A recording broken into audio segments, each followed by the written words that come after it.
Welcome to the Modern Mythos Podcast, a show dedicated to the keepers and players of Call of Cthulhu and other investigative horror games. I'm Seth Skorkowsky. And I'm John Hook, and together we'll discuss writing, game mastering, and player tips, and how you can apply them to your table. Today we're joined by Alex Guillote and James Droucher to talk about their upcoming book, Grindhouse 4. I'd start this off with James Droucher. James, how long have you been playing? Like, when did you start gaming? Oh God, how long have I been playing?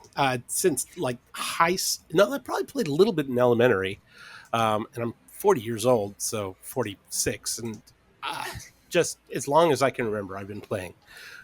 Started off with the Red Box is the first thing I really remember. I think everybody kind of talks about that, and I think I'm more. It's kind of a mirror image of how I am today. It's like I collected the boxes more than I played them. So I had to get the red one, then I had to get the blue one and the black one and the gold one. And I know I'm missing a color in there because there was 5. But that's where it started. And then there was a drought for a while just because it's hard to find people to play with.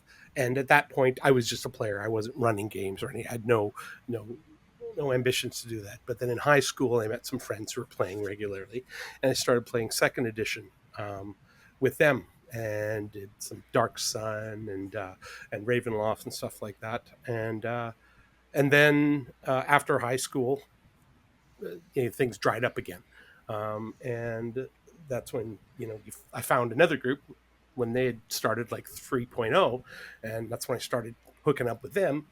And probably about a year into that, I'd expressed a little bit of interest in running games. And at the time, I'd played a little bit of Call of Cthulhu with some other friends. And they just released the D20 Call of Cthulhu. So that was my first GMing experience. I still love that book as much as I now prefer the Chaosium rules these days. But that was my first GMing experience, and pretty much since then, just doing more and more. And then about 5 years ago, I got involved with a local convention, and I essentially became their GM wrangler.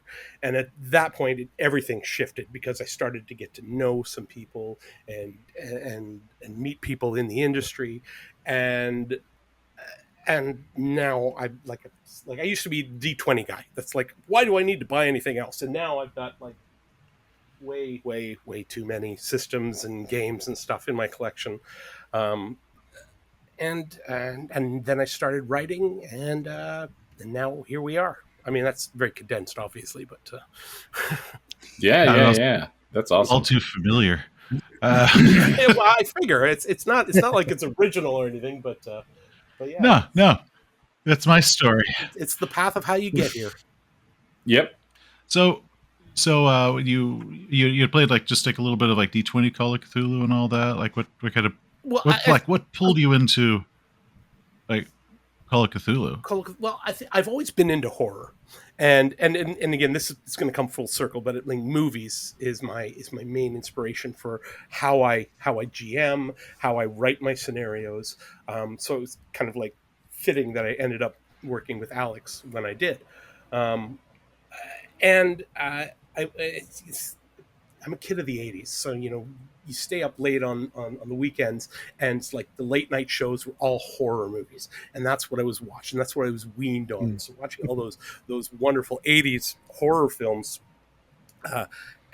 it sort of informed where I would go with that, and that sort of led me to then I started reading Stephen King and Dean Koontz and stuff like that, and I think it's just it was easy to settle into Call of Cthulhu as something that was fun and familiar and a little bit different, because I was getting to a point with role playing, with the fantasy. It was just samey. It was like, okay, I've done the dungeon delve, fight the monster, collect the loot, go back to town, rinse, repeat, and I wanted something different. So Call of Cthulhu was like, okay, let's do something. Let's do something different. And when I expressed the interest, and they wanted a new GM to do something different, and it's like they knew I was reading the Call of Cthulhu book, and so one of the guys says, "Oh, James will run Call of Cthulhu," and I'm like, "I will." Okay, apparently I'm running Call of Cthulhu, and that was Thanks, the guys. first. Yeah, it was the first time I ever GM'd. It was wonderful. It's still one of the best series of sessions of games I've ever run, in terms of the amount of fun that I and everybody else had. So, and it's the kind of thing, once you get that into your system, it's very addictive. I love playing, but I love GMing. I love creating a game and creating a canvas for the players to play on. So, and that sort of, again, that leads into the writing as well. And horror. I think just because of where I've gotten my inspiration, it just sort of seems to be where I tend to gravitate to. I do identify as a horror creator, and that's partly because that's mostly what I've done. But I tend, in the few fantasy things I've done, I tend to kind of creep in some horror and some cosmic horror into it as well, just because it's familiar and I like that sort of stuff. So. Oh no, old Sword and Sorcery was always blended with horror, so I totally get that. Mm-hmm. Alex, how about you? Like, how long have you been a slinging dice? Oh, just over forever. I started in the early '80s, and again, like many people with the sort of red box, basic set, and then just kind of kept going from there. We would occasionally take a break from D&D to play something like Boot Hill or I was saying the Gamma World. What was that? There was a spy one too. What was that called? Top Secret. Top Secret. That was it. Thank you. That was it. Yeah. So we had the occasional palate cleanser with some of these games, and then go back to our D&D campaign. And we just sort of trade off running it. Someone would buy a module and say, "Oh, I'll run the next one," and then we'd just kind of go back and forth, and we did that forever. And then after watching Evil Dead, I really wanted to run something horror, but I didn't want to learn a new system, so I used D20 Modern, and then just sort of I sort of used that as sort of the base system for the game, and that was a blast. In fact, in one of the recent releases, the Grindhouse collection, I threw an extra scenario in there called the Hoodlums, and that was one I actually wrote in the 1980s in a library, with researching, with pulling down research books of the town I lived in, looking up old maps of. It was literally like doing Call of Cthulhu research, but for real, and with a pocket full of dimes, because that's what the photocopier in the library cost. You had to put in a dime to make your photocopies, and I'm making all these maps of like the old canal system, and so I had this whole work done with that. And then I finally get into Call of Cthulhu. When did I get involved in that? I think I decided to pick up Call of Cthulhu in the somewhere in the mid 90s, I want to say. Once I learned that the system wasn't that much different than the old FASA Star Trek system, which I had played. They were very similar, and so it was pretty easy to pick up, and it just had everything that I needed in it for for playing a good horror. And like John, I've been into horror my entire life. I mentioned this elsewhere, but I literally made a cemetery in my side yard, and it was nowhere near Halloween.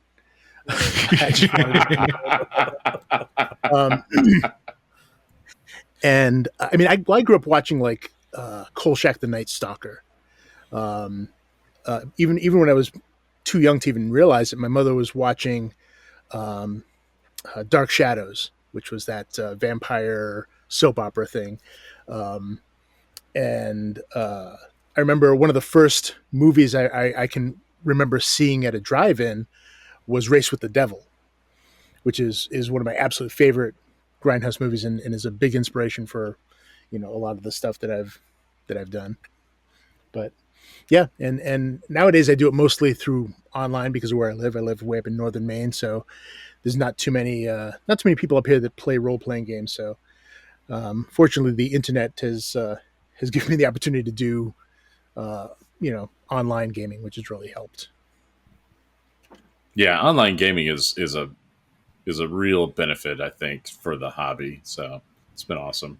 Well, It's funny you well, I mentioned try not to forget how miraculous it is. Like when we were kids, and I converted part of my parents' basement into my gaming room, and you can cut this out if it's boring. But I remember one of the things I was most excited about was I used to go with one of my gamer friends to help clean out some of his father's properties. They would, they'd evict someone and they have to clean it out afterwards. And we get paid, $10-20, which we'd obviously spend on dice and gaming books. But we went there and they had left this big boat anchor of a photocopier. And, they had, big jugs of toner and all this other stuff. It's like, hey, can we have this? And he's like, yeah, sure. I don't want it. And so we in our gaming room, we literally had this big boat anchor of a photocopier at one point that was, it worked amazingly well. And, that is amazing. That is awesome. Yeah. I mean, there were no home printers. There were no home computers. There was none of that shit. This was like, it's hard to overestimate how amazing it was to have our own photocopier. Yeah. And teenage me is ridiculously jealous of teenage you right now. Oh yeah. but wow, I try never to take for granted how amazing it is that I can game with people literally from around the world or around the country or everywhere, and that we can actually produce our own material now in a way that is very professional. Which, I produced a few things back in the day for the local gaming shop, but they were just, photocopied and stapled together in my basement kind of stuff, selling it for $0.25 on their counter, that kind of thing. But, I don't want to take for granted all of this now. It's still amazing that we can do this. Wow. That is awesome. That is amazing. And I was going to say, you mentioned how your mom was watching Dark Shadows. That was my mom too. She was all into Dark Shadows. She was all into Star Trek, and weaned me on these when I was a kid. So I loved it. It was awesome. Oh yeah, and after my parents would go to bed, I had a little black and white TV in my room. I would watch Twilight Zone. I'd watch Night Gallery. Night Gallery was awesome. I mean, I love the Twilight Zone, but Night Gallery was terrifying, especially to a young kid. You're sitting in a dark room with a black and white TV, a little static, and it's just, you just don't have that anymore. That experience of staying up late so that you can catch, this absolutely terrifying show in the dark of your room, that sort of thing. This is just wonderful. Wow. I am down for absolutely everything here. Like the crappy black and white TV, just staying up too late watching watching all sorts of It's the full experience. And I grew up watching Grindhouse movies, renting the early VHS ones, like I said, Evil Dead, all the Evil Dead series. A lot of the car chase ones were great, like Vanishing Point and Dirty Mary, Crazy Larry, Texas Chainsaw Massacre. Now, I don't know if any of you ever saw the video Faces of Death. Oh yes, it's pretty legendary. Mm-hmm. My friends and I, of course, we rented that because we were young teenage kids, and we could. So we naturally got to rent Faces of Death. And there's parts of those that still disturb me today. It was unsettling. But Texas Chainsaw Massacre. What are some of the other guerrilla games? Oh, Hills Have Eyes was one that was just amazing. Oh yeah. I always thought the cover art on that was better than the movie, though. Well, but that's the kind of the whole point of a Grindhouse movie, right? It's meant to be. It's not necessarily meant. It's not going to be. It's not going to win any Academy Awards, right? It's not meant. Right. It's not what it's for. Mhm. It's to gross you out. It's to it's to to get your butt in a seat all days to watch someone just throw away 50 gallons of blood for no really apparent reason. That's kind of what it's about. That's really awesome. In preparation for today, I was kind of looking at the products that each of you have available on Drive-Thru RPG. And James, you've got a lot of fantasy-based stuff. What is Lost Lorn Games, and what is the Accursed series? Lost Lorn. Just for complete fairness, because they released. There's all those were condensed into a single book, which is the Bloodstone Isle thing. I came on like at the last third of the production, so my name is listed in the credits for like the first 3 or 4 books, but I didn't do anything in them. So it's not as prolific as it looks. But Lost Lorn is a project that was created by Mark Greenhagen of the World of Darkness games. Right. And yeah. And I basically just finished my first project, which was with Sons of the Singularity, which was a Call of Cthulhu scenario for Journal de Dachine, which was called The Fate of the Kaong. And it's kind of, this is the first project I've ever written semi, professionally. And I'm talking to an artist online who I struck up a friendship with, and just asking, well, what are you doing these days? What's going on? I'm doing this project. I'm doing some pictures for, and he's like, it's just a little thing, and so I don't really talk to him much about it for another month. But then he drops it again and said, oh yeah, and so like the guy I'm working with, his name's Mark Greenhagen, and we're doing this and this and this. And now I've been a fan of Wraith the Oblivion. It's one of my conceptually favorite games. I've only ever run half a session because that drama, whatever. But even then, I didn't. I recognized the name, but I didn't know who that was. So I had to go online and look like, who's Mark Greenhagen? And I'm like, it's like all of a sudden, black World of Darkness, Vampire the Mask. Like this is the guy who was like doing role-playing games in the 90s, and this was the man. And I'm like, oh my god, you're working for Mark Greenhagen? And he's like, yeah, kinda. I'm like, what? He said, do you want to meet him? Do you want to maybe work with us here? I'm like, sure. And so he said, yeah, I'll get one of our leads to have a conversation with you. So that evening, I'm bathing my son and having a conversation with this gentleman named Jason Brandon, who is one of the lead writers, and just chatting things up, talking about what we do. And I'm like, sure, I'd love to be involved somehow, figure out what's going on, and say, well, right now we don't have any room for writers, but we wouldn't mind somebody to come in and do a little bit of editing for us. I'm like, okay, sure, yeah. It's getting to know some people and do some stuff. And within a couple of weeks, I put a few ideas out that people really liked, and then all of a sudden Jesse comes to me, okay, well, we didn't want any more writers, but now we need you on the project. So I'm like, okay, so I'm writing now? I said, yep, you're writing. So, and that was how I got on board with Bloodstone Isle. And it's kind of a pirates and vampires in an alternate dimension kind of setting. There's a lot more to it than that, but it wasn't very much. There wasn't any crunch writing. I wasn't writing scenarios that we were just creating a lot of locations and seed ideas and NPCs for the world to exist in. And through that project, I discovered how much I love world building, and Lost Lorn was a lot of fun. And I didn't even think I'd be talking about Lost Lorn today. That's fantastic. You're doing research well. Well, I'm really interested in what path you took to get where you are now, and how that brought you to Grindhouse. Yeah, it's all. I kind of brute force my way onto projects and into gigs by just showing up and not leaving. And it's worked for me so far. So you and I are the same guy.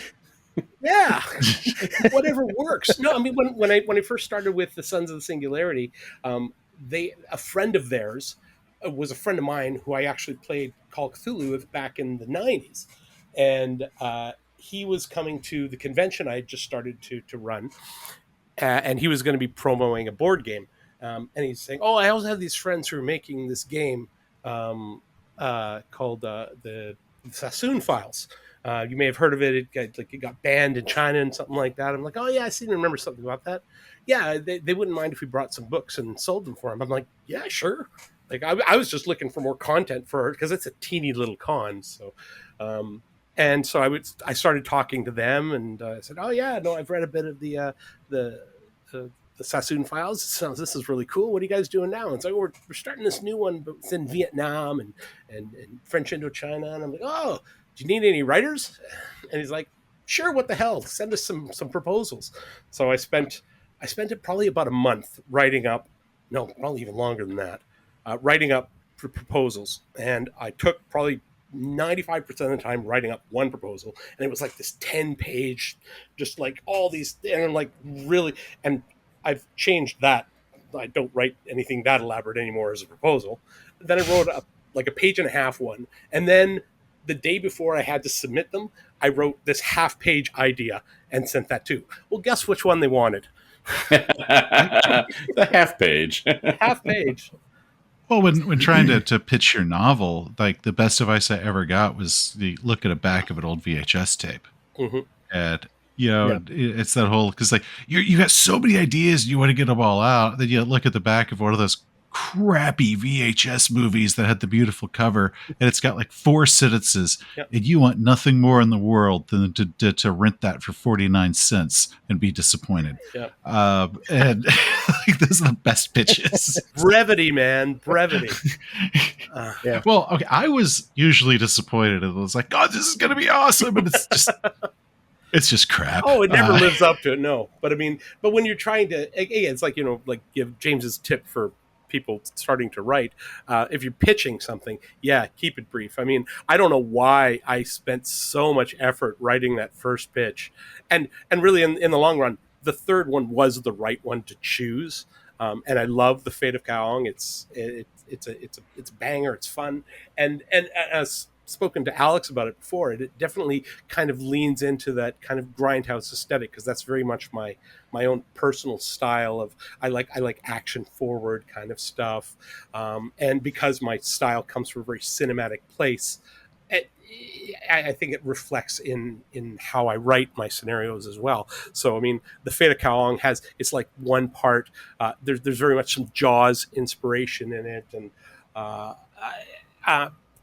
stuff like The Thing and The Perfect Storm, and just little stuff in there where it takes its little cues from it, to the extent where I have chapter headings for each kind of like chronological segment of the adventure, and one of them is titled "We're Going to Need a Bigger Boat," which is it's specifically a nod to Jaws. So, right. That's awesome. Yeah. I'd had an editor explain to me once that like one of the worst tragedies of writers is you writing is you are honing a very specific part of your brain to craft a story. Pitching is a different part of your brain, and that is it's like it's one of like the biggest tragedies. It's like I am very good at being verbose and getting all my ideas out, but now I have to use this kind of withered prune part of my brain to be able to do that in like 2 sentences. Like you're completely unprepared. Yeah. So.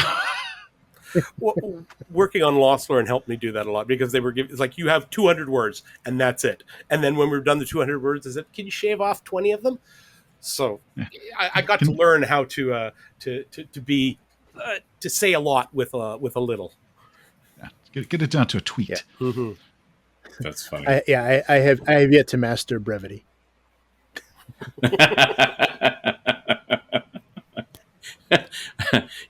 I was going to say something, but we've seen the page count of your scenarios, and I would agree with you. You have not mastered brevity. Well, it's funny because that was one of the inspirations on why I wanted to do the smaller sort of grindhouse format for for the grindhouse volumes, right? Because I was trying to force myself to write short, to write quick, to write Mm-hmm. more concise, to boil it down a bit more. And for the most part, it's been successful. I'm getting more and more used to it. Even to the point where the one I'm currently working on, the bigger one, we've definitely taken an axe to some of the more wordy bits of it. So it's coming down because quite a bit. We're never going to be a 20-page. I'm never going to put out a 20-page scenario. I just can't. That just feels it feels like I don't know if I can bring myself to be that short, but I can keep it under 100. That's awesome. Well, actually, one of the things I've noticed with your scenarios, Alex, is they read a lot like how when I do my YouTube reviews, which is when I just start shotgunning ideas. Like, oh my god, you could do this, and oh my god, you could do this. Yeah. But you have it written down, so that's why it's like, Yeah. oh, the scenario is like 100 pages, but it says I could do it in 4 hours. That's because you have written down like, oh my god, if they do this, you could do all this stuff, and oh, if they do this, you can do all this stuff, which means Yes. anything they do, you're prepared for, because Yes. you've just kind of got this overflowing well of ideas. This got this ADHD just blown out. So I totally understand it, because Yeah. No. it's, Actually, it's one of the things that's like that's some of the sad. best I've ever You heard it can't described. use them all. Yeah. Yeah. That's a great description 'Cause- of how it feels. So it's because I've read him. It's like, oh my god, this would be so great. It's like the tragedy is he's got like 15 cool freaking directions this could go, and I'm going to use one of them, and he's got everything ready for me, and it's going to be awesome. But there's these other 14 that look so damn good. Use them the next time you run it. Right? Yeah. Exactly. That's the thing I've always tried to do is number one, make it playable for as many different types of player characters as possible. Professions and things like that. The other is to make it as easy to vary it, as well. It definitely leans. My stuff definitely leans more heavily towards sandboxy. I have this aversion to railroads, and when I've played and been in one, it feels irritating to me.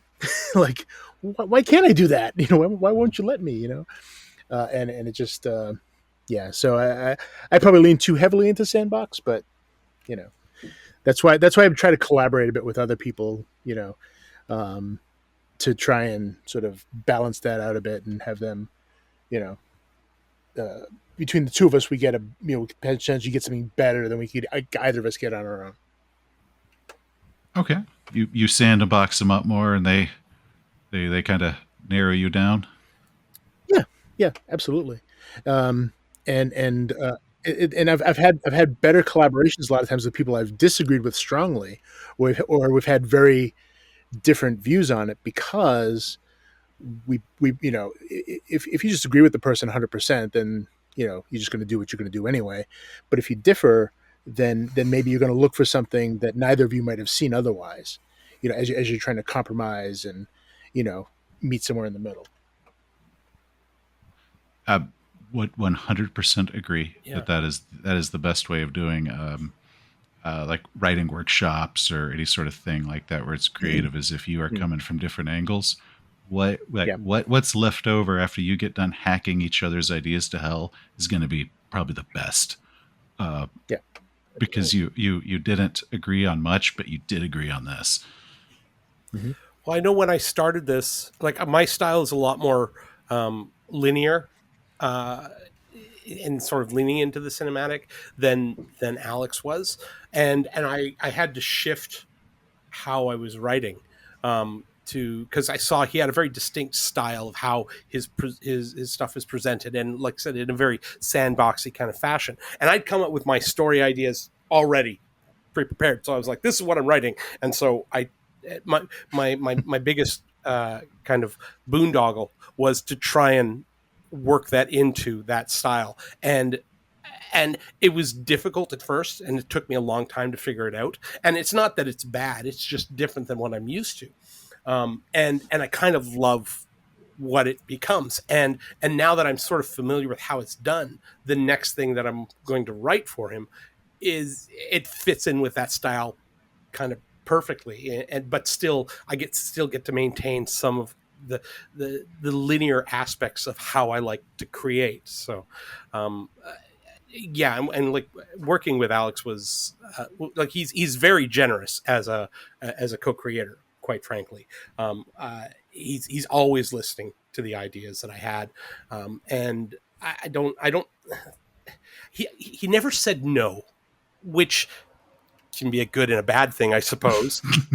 And it could mean a couple things. It could mean I just came up with some really good ideas and never came up with shitty ones. But at the same time, he would still, it was like, well, why don't you try doing something like this? Or I like this angle that you're going with things, lean into that a bit more. So, yeah, I love working with other people to get those other kind of viewpoints. Because not only do I want to see, different viewpoints on other people's stuff, I want to hear what people have to say about what I've done and how to different ways of making it work and making it better. So, yeah. Yeah, no, that's I totally agree with that. And with Alex, hearing you talk about your penchant for sandboxing, that suddenly makes sense with all the environment kind of supplements that you have available online. All the different environs that you could do. Tell us about that, because I'm not sure if everyone is aware that those are yours. Oh yeah, sure. So they actually started as supplements for Dungeons and Dragons, because the earliest books I did on Drive-Thru RPG were for D&D, because at the time there wasn't anything available for Call of Cthulhu, and so I just I made what I could. A friend of mine, DeVay Brayon Jackson, he's the one who came up with the idea for he wanted to do a series of environment books, and so we kind of went back and forth about it, and he sort of put forth his vision of what he wanted, and I just sort of kind of tweaked a little bit for the D&D, and then I had these existing, and I mean I am a big fan of using the environment in whatever type of game you're playing, whether it's anything from a swamp to space. There's always going to be something unique about the environment that's going to affect how everything sort of comes together. And so I thought, well, it shouldn't be that hard to convert it over to something that would work for Call of Cthulhu. And so I took sort of the basic ideas that were in the book and converted them to Call of Cthulhu. And I've done, what have I done for Cthulhu so far? I've done mountains, Arctic, desert, and then I have a sort of a general survival guide, which the survival guide is just because I'm very interested in survival, techniques and skills and things like that. And so I just wanted to make it because I like it. And, but it still has some really cool, useful things that can help immerse someone in an environment. Like, all the different sort of ways you can get water in a desert, all the different ways you can keep warm in an Arctic situation. And all these little details can add to sort of the feel, the immersion for the players. And like James said, I'm a big fan of of the cinematic, right? Like when people play one of my games, I want them to feel like they've been in a movie, like they've been in this really cool, they've been part of this really cool movie that they just watched, and so yeah, I mean, if I want one thing more associated with my work than anything else, it's that it's cinematic, and that's what I try to make, at least. Well, I gotta say, you have some amazingly cinematic scenarios for Call of Cthulhu out there, available on the repository. You've got Highway for Blood, Carnival of Madness, Viral. I mean, those are all critically acclaimed, and that was no easy feat to put that together. What's on the horizon as far as that type of cinematic scenario? Well, for big scenarios, Bud of Bud's RPG Review and I are working on a modern scenario called Inversion, and that one is it sort of takes place in the same universe as Viral, but it's not directly connected to it. We do have a sequel to Viral planned for our next bit of work. We've already been throwing around ideas for that and putting a bunch of stuff together, details into a little Google doc. But and that one, the working title for that is Vermis. But that's a little bit further on the horizon than Inversion. Inversion is currently in playtest in the playtest stage, and as soon as we do a couple more, we're probably going to edit, and then so we'll start to finish hammering that out, and of course, I'm still working on the Grindhouse series, which I've got stacks and stacks of ideas put together at various stages of development. So it's sort of about picking what two are going to work together. So I want to see what James has and try to get something that sort of they look like they should be a double feature in a theater. Right. Yeah. Because I wanted to lead with that because it does kind of transition very easily into your Grindhouse series, being that they're all these double features. It has that Grindhouse movie feel and everything, and I think that's amazing. Although I do wonder why the new one is Volume 4 and not Volume 5, because the holiday special says Volume 4 on the cover, but. Yeah, I ended up changing that to just the holiday special. Okay. That was fun. Yeah. I saw that on the cover. I was like, that says Volume 4. This is the real volume. This is the real volume. This is the real one. So yeah. So, I mean, and that's why you guys are here today. Grindhouse Volume 4 is coming out. It's another double feature. Nazi Bikers Must Die and God, it's a Cold great as title. Hell. God, it is a great. They're both great titles. I mean, Nazi Bikers Must Die definitely gets to the point right away. Right. Yeah, it's right there. It is. So many of them sound cryptic. This is pretty much just goes through the throat. Nazi bikers, they must die. Like, well, damn. Yeah. Lets the players know exactly what they need to do. That's right. You get what's on the tin. Yep. Mm-hmm. Exactly. So James, without giving away the ghost there, tell us about Nazi Bikers Must Die and why should we be playing it next? We should be playing it next because it's freaking awesome. But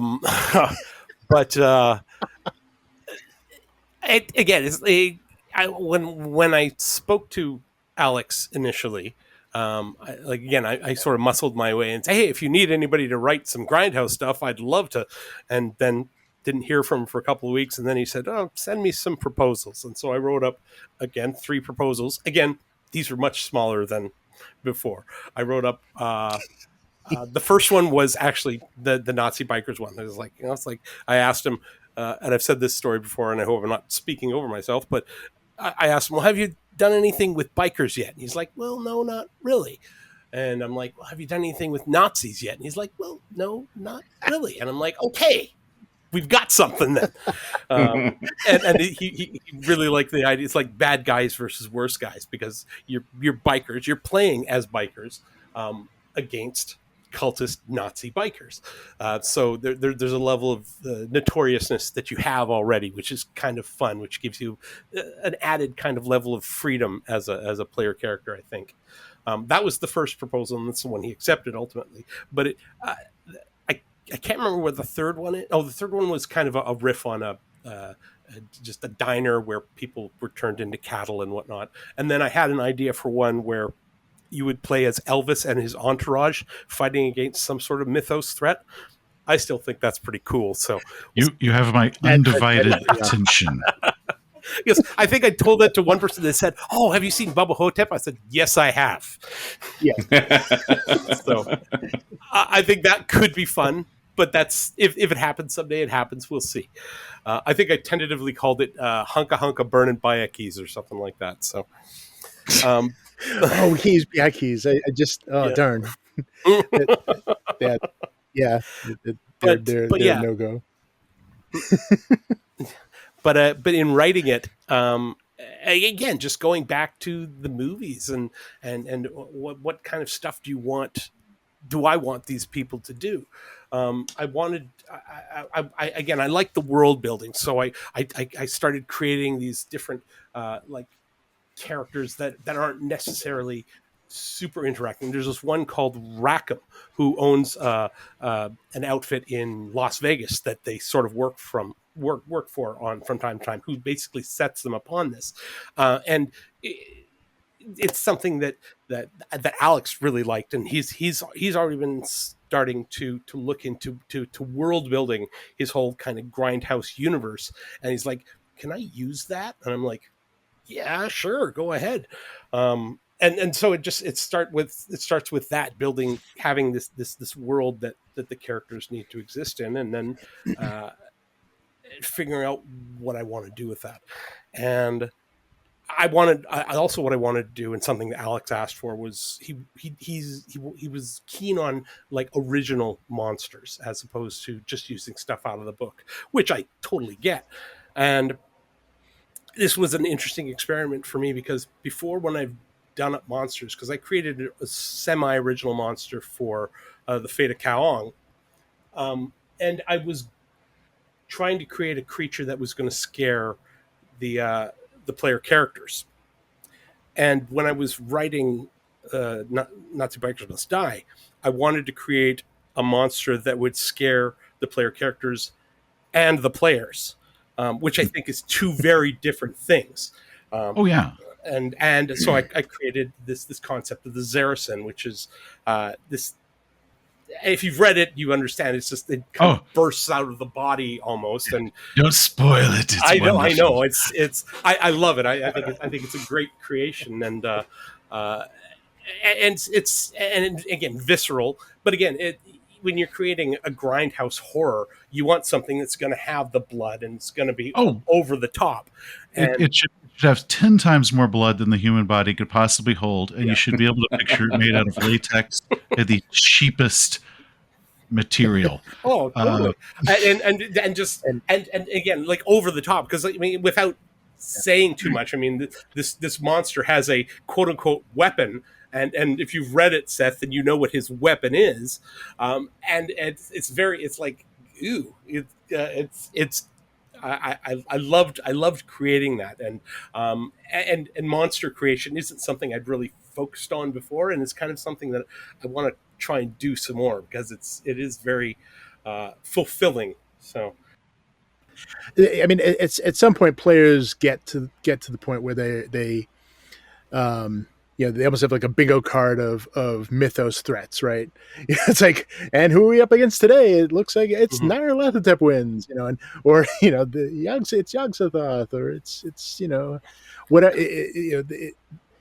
And I love those. I love incorporating things like that. I've done some myself, but it's always great when you can either sort of repackage some of those in a slightly different way, or just throw them a curveball with something entirely different. That's why I loved, what was it? The Westchester House? Was that the one? Mm-hmm. I think Seth did a review of it. It's like the Winchester House. It was a riff on the Winchester House. Is that what? Yeah, probably. Is that the one I'm thinking of? Anyway, doesn't matter. Yes. But it was just, again, a very different sort of, a different sort of take on it. So I like to throw curveballs to the players anytime you can. Oh yeah, if something they've never seen is wonderful. But one of the things that I really loved about James's scenario is, there's you always see discussions over investigator organizations, and it's always like, well, it's a group of students from Miskatonic University, or it's like a group of archaeologists, or the pin pals that talk about strange things, or they're FBI agents from the X-File room. It's like, it's a biker gang out of Vegas, and it's like, well, hell yes. I love it. One of my closest friends has a novel that he does that I need him to read this because it hits so much of his book was called Innsville and it was described as Sons of Anarchy meets Constantine. I'm like, nice. Dude, you have got to read this because this reads like the origin story for one of your main characters because everything else just fits. So, I love it. Awesome. Well, I mean, that was the idea in creating it, and because I don't know biker culture other than I've watched Sons of Anarchy, and I everybody knows all the tropes and stuff about bikers, and that's sort of where I leaned into things, because really, especially when you're dealing with Grindhouse films, they did that all the time. The originality came with how all of these tropes were packaged as opposed to creating something like brand new from scratch. So I've got biker gang and everybody knows exactly what that is. I don't need to explain that to anyone. So when you sit down and say, I'm playing a biker gang from the 70s and we're all notorious, they've got half of the story right there already. So players can sit down and know what they're doing right off the bat. And that becomes really easy. And then you make some nuances for the pre-gens and stuff. I mean, I had a lot of fun writing those pre-gens. Particularly Major Tom was, I had an idea once to write a script for a Mad Max universe movie called The Main Force Patrol. And that never happened, obviously. But one of the characters was Major Tom. And I had envisioned him played by Jason Statham. And he was mostly silent, but he was known as Major Tom, and you couldn't call him Major, and you couldn't call him Tom, and if you sang the song, he would punch your lights out. And that was the very basic character. And I'm like, I want to use this character in Grindhouse, and so we dropped him in there, and it works, it fits, and it's I don't know any other way to say it, but it's cool as a writer to put something in like that, and I can't wait for people to play it and say, yeah, I liked this character and this is what I did with him. So, there's nothing better than people play your scenario. Like when like right now, I don't know if you guys have heard the Apocalypse Players. They're amazing, but they're currently doing Highway of Blood, and it is so good. Like I can listen to it like a story, and I mean I love any time they're played because I get to see how people do it differently, and when I hear the players are going someplace that I haven't seen any players go yet, because again, big and sandboxy, they're like, oh, what's going to happen now? This is great. Or when someone thinks of a way to use something that I put in there, but in a really different way. And yeah, it's the best thing in the world. Yeah, I agree wholeheartedly. I've heard players play some of the things that I've written, and they're like, oh yeah, we did this, we added this. And I'm like, oh my God, that's so good. I'm going to add that to every time I run that version, that game, or Seth has reviewed stuff I've written. I was like, he was like, oh, and in our game we did this, or if I, these are my suggestions. And I'm like, I freaking love those suggestions. I'm totally going to do that the next time I run that, So yeah, that's awesome to hear other people respond like that. Yeah. Well, it's funny because that's what happened with the pipeline. Was the one I put out, I liked it, but I actually did a review on it, and also in the podcast Into the Darkness played it. And they changed some things that were so much better than what I came up with. So I talked to them and I say, hey, I'm going to put out a second version. I want to put out a 2.0 with all these fixes and new cover, the whole 9 yards. I said, do you mind if I do this? And they had even had a hand drawn map. They used, hey, can can I use that? And it's like, so they, yeah, sure. So they gave me the stuff. They gave me permission to use, their changes. And it's 2.0 just came out so much better than the original. So I was really, and I was I really played. pleased to be able I to do played that. in one of the runs that Into the Darkness did of the pipeline, so that was a lot of fun. Oh, did you really? I didn't did. realize that. It's been forever now. It's like, wow. Okay. Yeah, it was a long neat. time ago. Yeah. Oh yeah, that it was a while that was a lot ago. of fun. But oh, neat. I think Yeah, I've those got guys the are great. original. I don't think I've got the new one. Yeah, I no, gotta the get through new that. one, the new one is the dark, mostly black cover with the kind of silhouette. Yeah, it's 1,000 times better, and I added some new artwork in the back, and it's yeah. And now everyone who bought it got it. The PDF ended up getting it for free. So, I didn't make anyone pay for the new version. Now if you get a hard copy, well, not much I can do about that, I'm afraid. Yeah, papers printed. But Alex, tell us about Cold as Hell. What? Oh, sure. What is it? So Cold as Hell. It's funny because I've always told myself I really didn't want to play in someone else's sandbox. In this case, I was thinking Dunwich. So I had never really wanted to make anything in Dunwich. I like making references to it. In Carnival of Madness, I make a reference to Dunwich as a sign, and little things like that. That's fun, but I didn't want to do it. And then I decided that Cold as Hell is actually it has a reference back to Carnival of Madness actually, because it all takes place at a place called the Wayward Inn, which was mentioned with the meddling kids in Carnival, that they were supposed to be going there to play a gig, and whether they made it or not really depends on how your scenario went. But so I decided to make the Wayward Inn, and so it sort of started with that. Okay, maybe maybe I can just do like a short thing at the Wayward Inn. And the original working title was one night at the Wayward Inn, and the like James is it involves a group of couriers who are going to pick up an artifact. They were called in sort of at the last minute to bring it to a professor at Miskatonic University, but it was found when they were excavating the basement of this to sort of update the structure, that sort of thing. They were having some structural issues, and they inadvertently uncovered something, and it had this artifact. And that day, this all happens before the scenario effectively begins, so there's no real spoilers here.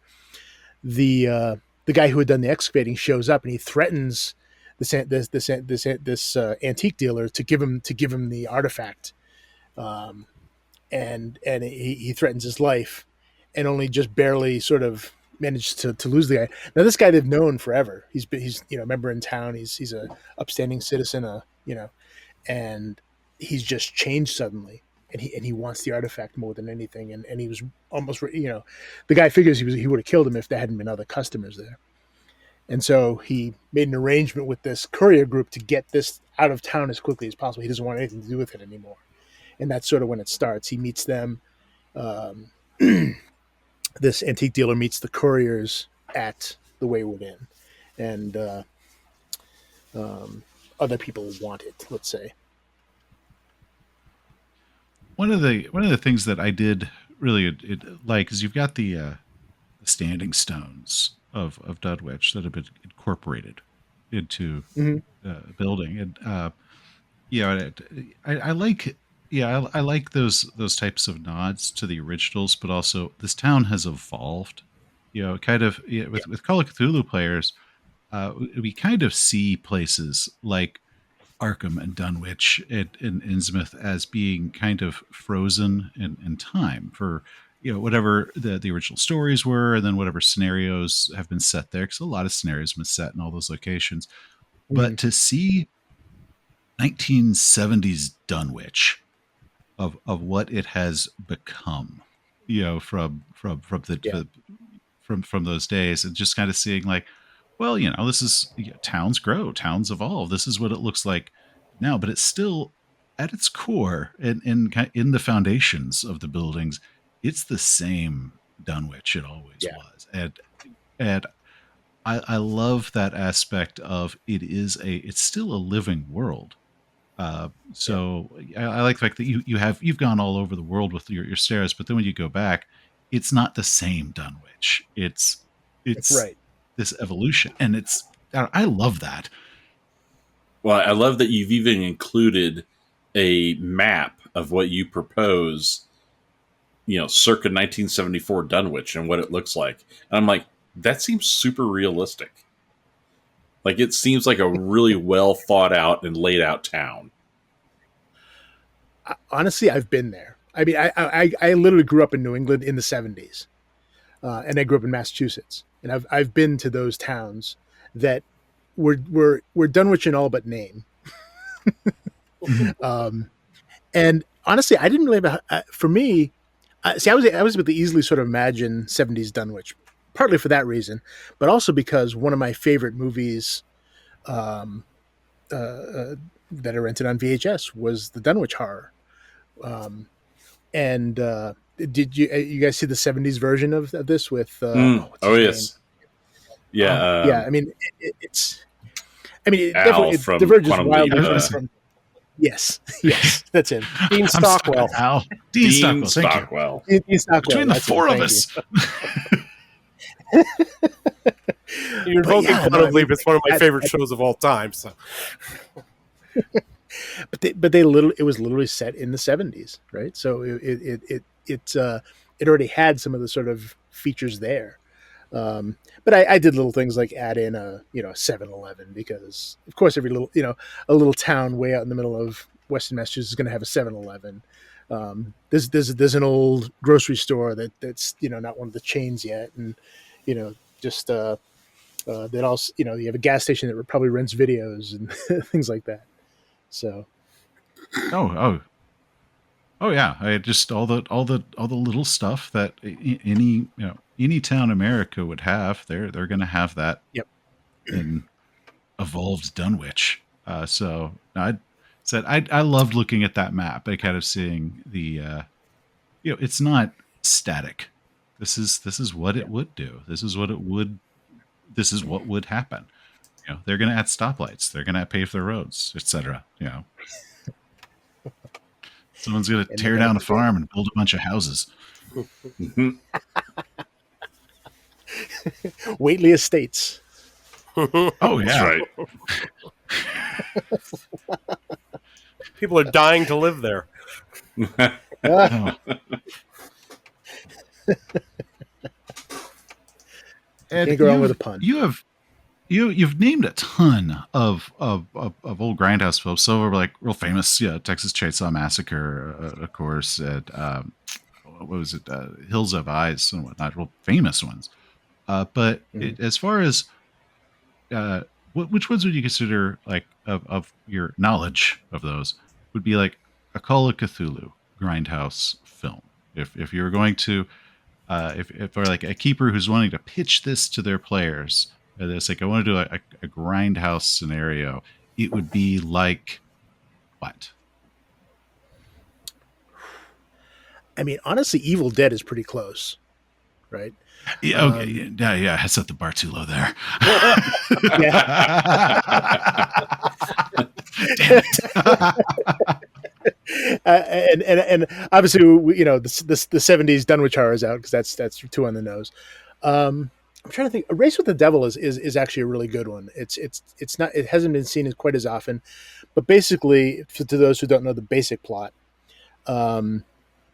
it's about these two couples who have a Winnebago, an RV, and they're going on a vacation. They park beside a river, and things are going well, and then one of them goes out, that evening, and to stand by the river, and across the river he notices a fire, and there's all these people in black robes kind of gathered around the fire, and oh look, there's a naked woman that they're holding a dagger above, and he witnesses a human sacrifice, and then they're noticed, by the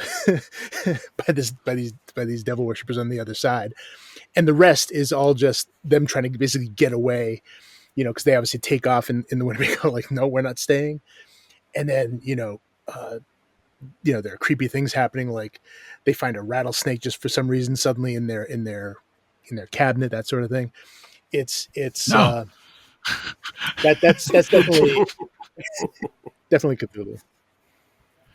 Random rattlesnake in your Winnebago cabinet happens all the time. All the time. Yeah.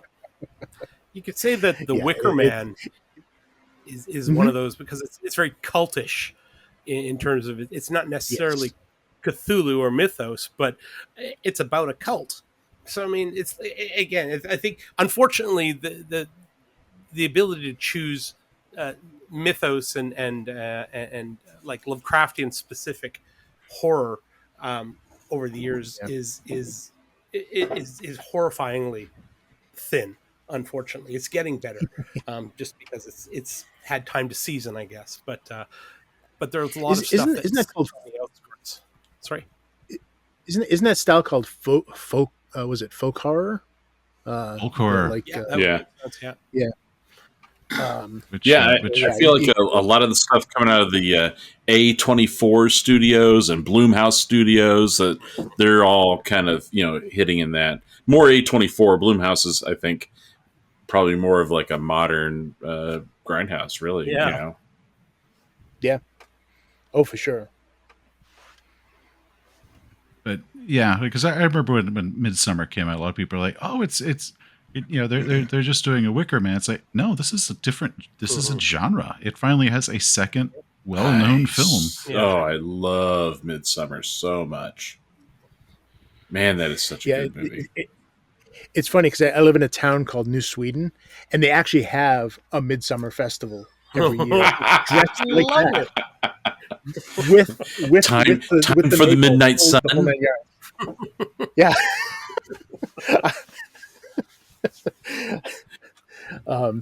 It's in all the appearance, it looks exactly like that.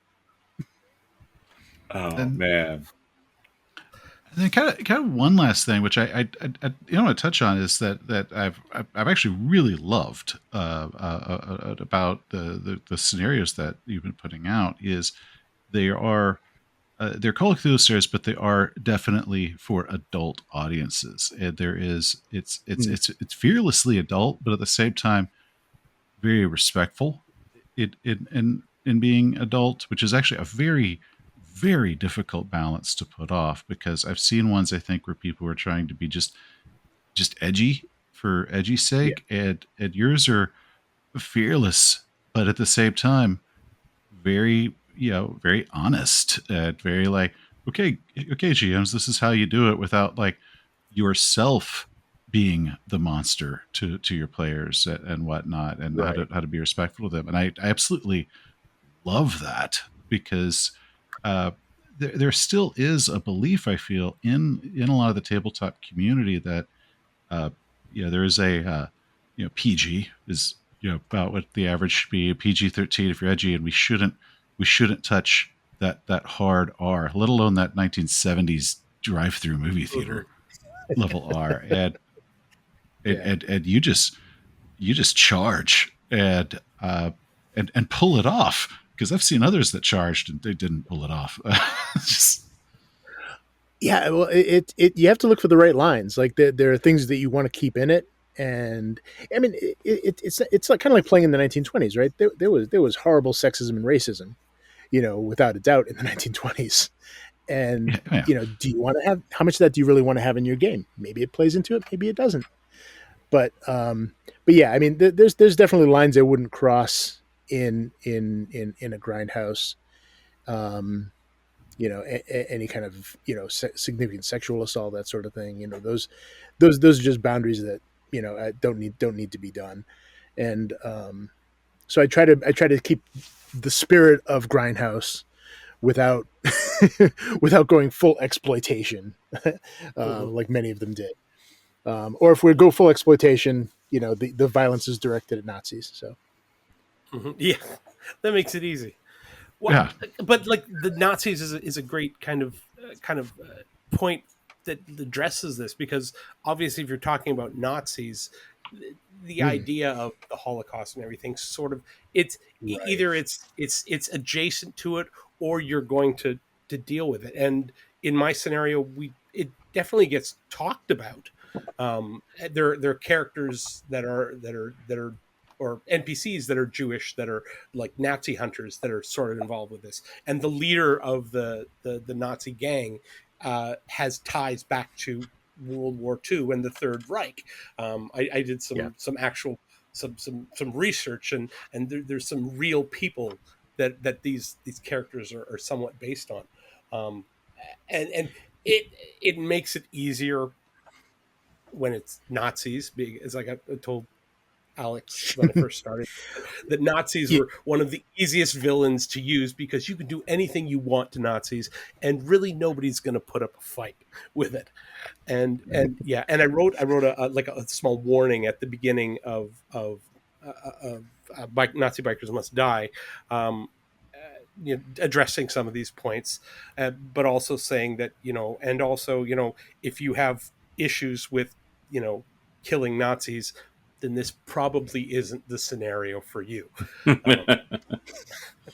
that's just being honest. And I mean, and it's kind of tongue in cheek at the same time, because if you have a problem with Nazis getting a comeuppance, I don't know what to say to you, and I probably don't want to have a conversation with you about it. So, no, I was going to say, it's funny. I think because probably Nazi Bikers Must Die is probably that's probably the longest sort of discussion I've had with someone about, where we were going to draw lines. You know what I mean? Mm-hmm. Because again, most people can overlook, some of the other stuff, but that's obviously a very, very, sensitive area. So we wanted to make sure that we,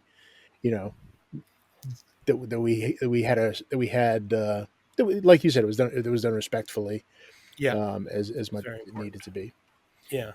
So yeah, and even our editor, pointed out something. I think that what was it that we changed?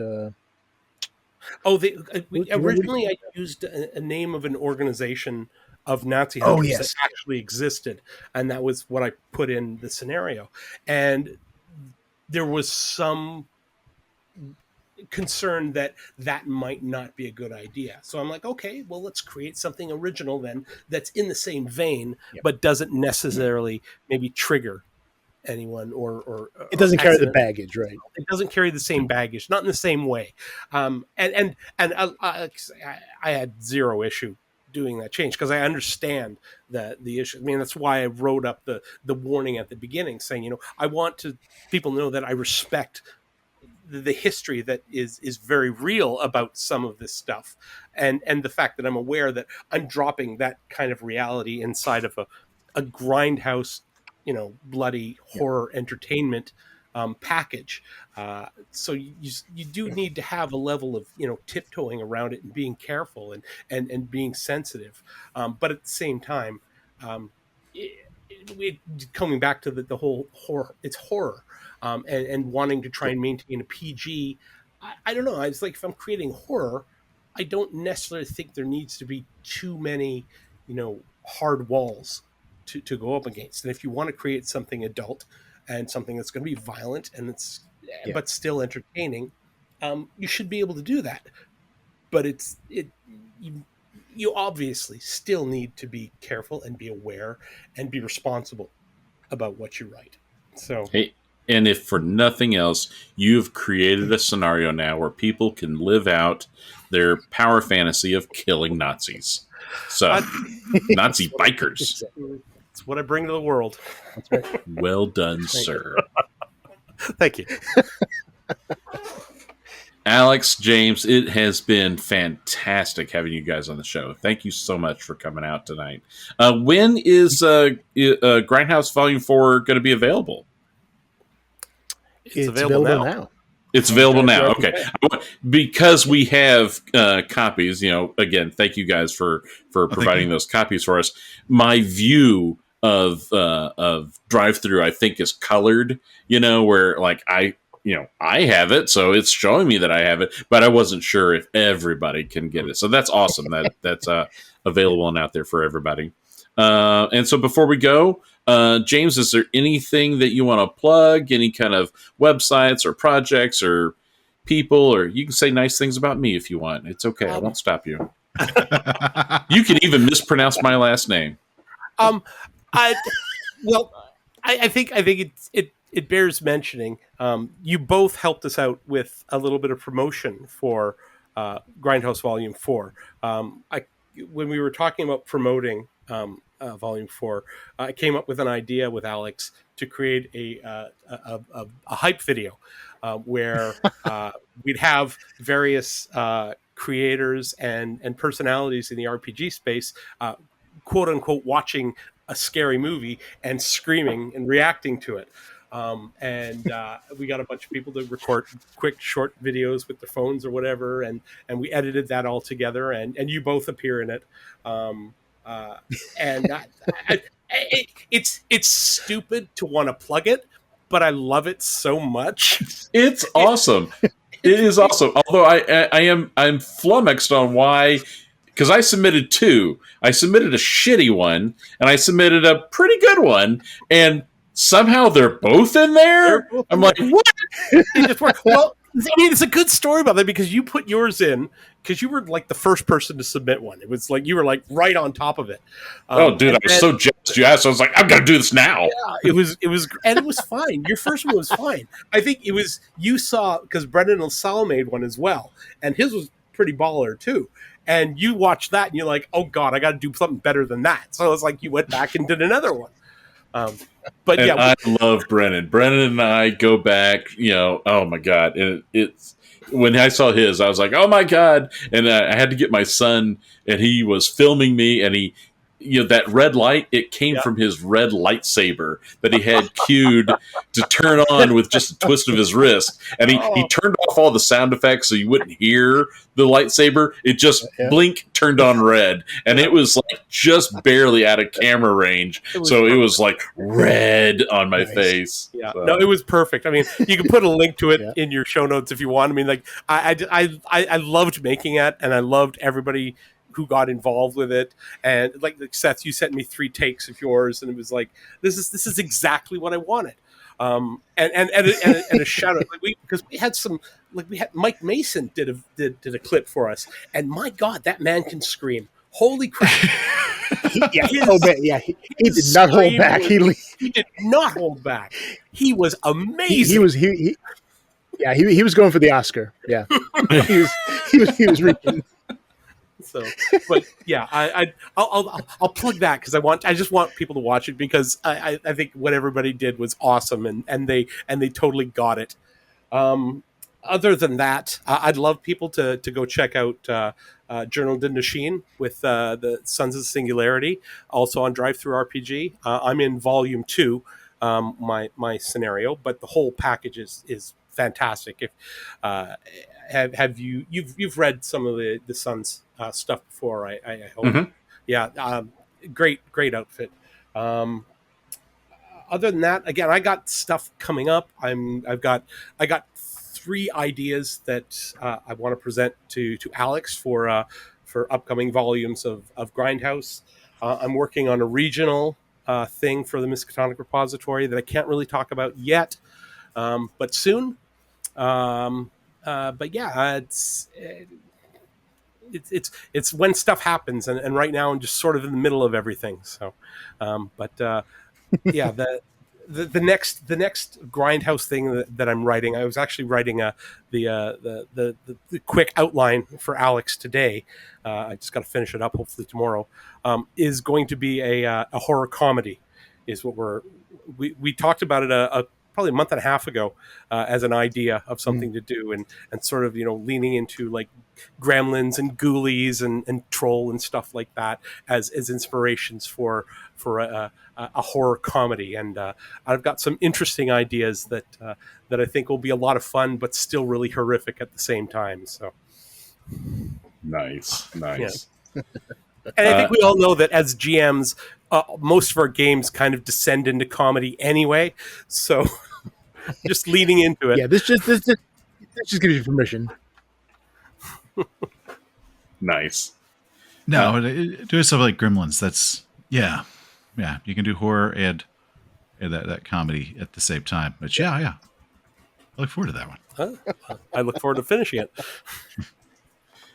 And same thing for you, Alex. What do you want to pimp or leave us with your last word? Oh boy. Well, all my stuff is most of my stuff is on Drive-Thru RPG. If you want to just put in Alex Guillote into the search, it'll come up with everything I've done from, some of the early D&D stuff all the way up through the newest ones that include Grindhouse Volume 4. Viral is still going strong. We have Carnival of Madness is not too many away from reaching platinum. So if anyone wants to give a little extra love to Carnival of Madness, I would not say no. Buy it for a friend. It's meant to be played on Halloween anyway, so get it early and give them time to get it ready. And I also have a shop, which is probably too long a URL for me to say out loud, and I don't remember it off the top of my head. So, you said you'll put it in the show notes, so it'll be links will be in the show notes. Yeah, you'll find it, and I have a bunch of merchandise. Some of it's more general, Call of Cthulhu type stuff, like Miskatonic University shirts, things like that. But I also have a lot of scenario tie-in stuff, including stuff Devil's for the Pistons. Spectral Crew, which relates to Viral. I have a Wayward Inn shirt that you can pick up at the little touristy pile they have at that bar. There's one for the bikers, the Devil's Pistons. So yeah, there's just all kinds of fun stuff like that. Whether you're either scenario tie-ins or Call of Cthulhu in general. That's the stuff that breaks me whenever I do my video reviews, and I've got to put out a little outfit. Is I think with Viral, I had the shirt and the hat, and I had the badge hanging off my backpack, and I think there was one other thing I picked up. I got it all, so it's oh cool. So he's gonna have shirts and patches. Damn, I'm gonna have to buy every single one of those. It would absolutely blow my mind if I went to a convention and somebody was wearing a Devil's Pistons t-shirt. Holy crap. Oh my God, that would be awesome. Although one of the things that I made that is actually really is kind of useful to buy for your scenarios. If you're running Carnival of Madness, there's a little threefold flyer like you kind of get at if you went to a carnival that shows you where everything is, and it's kind of like a like a 3/4 view they show, and illustrated, and it serves two purposes. Number one, it's a cool handout, but two, it gives the players a map that they can actually use while they're playing, while they're playing the game, to know where stuff is. It streamlined things incredibly. But that I offer those, for sale. You can buy them for I don't know, like $1 something a piece. They're not incredibly expensive, but they're great little handouts, that you can give to players when they're, at the table. That's just game design. Yeah. I thought those were cool. I like the idea of a printed one versus one that looks like it came off the same crappy printer I have that all their handouts come on. Mm-hmm. Because then it feels more like an artifact. Yeah. So, no, the quality on those is great. That is awesome. Awesome. Well, thank you guys again so much for being on the show. We really, really appreciate it. Oh, no, thank you. Oh, thank you for having us. We really appreciate it. Had a great time. And we want to give a shout out to our patrons. We have a couple of new patrons to Modern Mythos. Drew Clay, thank you so much for supporting the show. We couldn't do it without it. So thank you. Thank you, Drew. And thank you to Metric. Thank you very much. Thank you, Metric. If you are interested in becoming a patron, just go to patreon.com/Modern Mythos and join there, please. We have some patron-only games that we're going and running right now. In fact, I'm running or a mother's love, not for a mother's love, a mother's love for the patrons right now that Seth wrote. So we're having a lot of fun with that.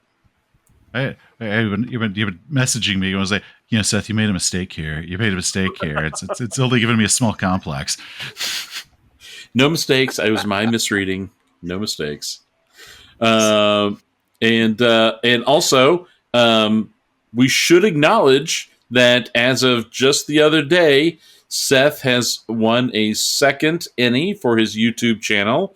He won the gold Ennie for podcasting at the 2023 Ennie Awards. So congratulations, Seth. Congratulations. Thank you. Seth. Thank you. That was awesome. Kind of crazy. I kind of convinced myself the first one was like some sort of fluke. So my imposter syndrome is really at odds with how to handle this right now. So no imposter. This is legit. Yep. Just keep making videos. Yep, keep making videos. And if you're interested in joining Seth's Patreon for his YouTube channel, we'll have links to that also in the show notes. We cannot do this show alone. We want to also thank our amazing editors, Max Mahaffa and Edwin Nagy, for their hard work and keen skills in making us sound awesome. Thank you, guys. Thank you. We also want to thank John Sumrow for our badass logo. He is a very talented artist, so please follow him on Facebook and check out his official website, and please consider joining his Patreon account. Links below in the show notes. And finally, we want to thank the Darkest of the Hillside Thickets for generously allowing us to use their song Gluttony as both our intro and outro music. If you're a fan of Lovecraft's writing and the Call of Cthulhu RPG, then you need to check out the Darkest of the Hillside Thickets. Check out their Bandcamp site and their official band site. We'll have links to both those in the show notes. Thanks for listening. Thank you.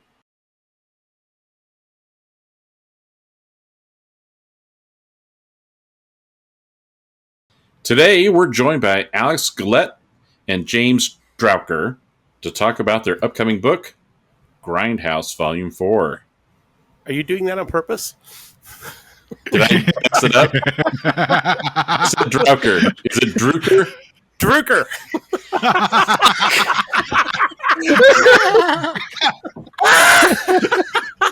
I didn't know if you were putting me on or what was going on there. Yeah, let's go with that. Don't cut this. Please leave this in. It's too good. Other than John's a dumbass. Anything other than that. Although John in the dumbass column is pretty much normal. Droucher. Thank you. Yes. Droucher. Thank you for remembering. Yeah. Droucher. I might even have to rewrite it with 2 O's. Droucher. Okay. Well, fuck a duck. Do you want to start again, or should I just do it myself? Just do my part. Oh, we're good. You want to cut that? I honestly think it's fine. I think it's hilarious. It's great. I'm not offended at all. All right. Let's go with that. We'll do it live. That's our opening. I love it. John's a dumbass. In fact, that should be the name of the show. John's a dumbass. All right. Or we could just have this as a weird outtake sequence at the end. Oh, there I you like go. that. Yeah. It's all in the spirit of Grindhouse, man. It's all in the spirit of Grindhouse. It's Tell you what, John, do it one more time as long as this appears at the end.